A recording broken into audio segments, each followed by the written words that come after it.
Bejn Jannar tal-2005 u Lulju tal-2015, il-Qorti tal-Minorenni rat 875 każ ta' kriminalità. Dan skont id-dokument dwar il-prevenzjoni għal kriminalità li issa qiegħed għal konsultazzjoni pubblika.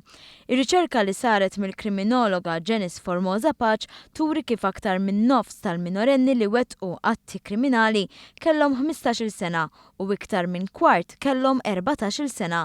Fl-istess waqt l-età tipika ta' żgħażagħ involuti fil-kriminalità hija ta' bejn l-20 u l-24 sena. Barra minn dan id-Dipartiment tal-Probation u l-Parole ra 118-il każ ta' żgħażagħ involuti fil-kriminalità li kellhom inqas minn 18-il sena.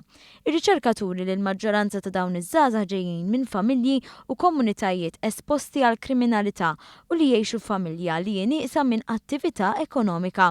Ir-rapport jinnota li fost żgħażagħ li għandhom inqas minn 14-il sena teżisti wkoll attitudni ta' kif ngħidu ħadd ma jista' jmisshom u dan għax skont il-liġi dawn ma jistgħux jerfgħu responsabbiltà kriminali.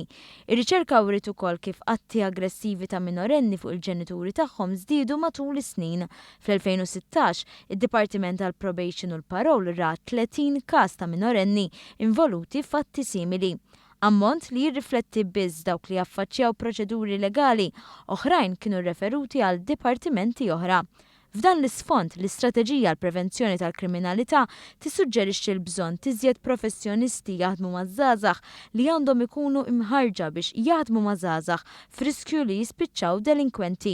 Dan billi ssir ħidma iżjed konġunta li tingħata l-għajnuna lill-familja minnu fih u li jingħata l-appoġġ neċessarju liż-żgħażagħ li jitressqu għand il-pulizija.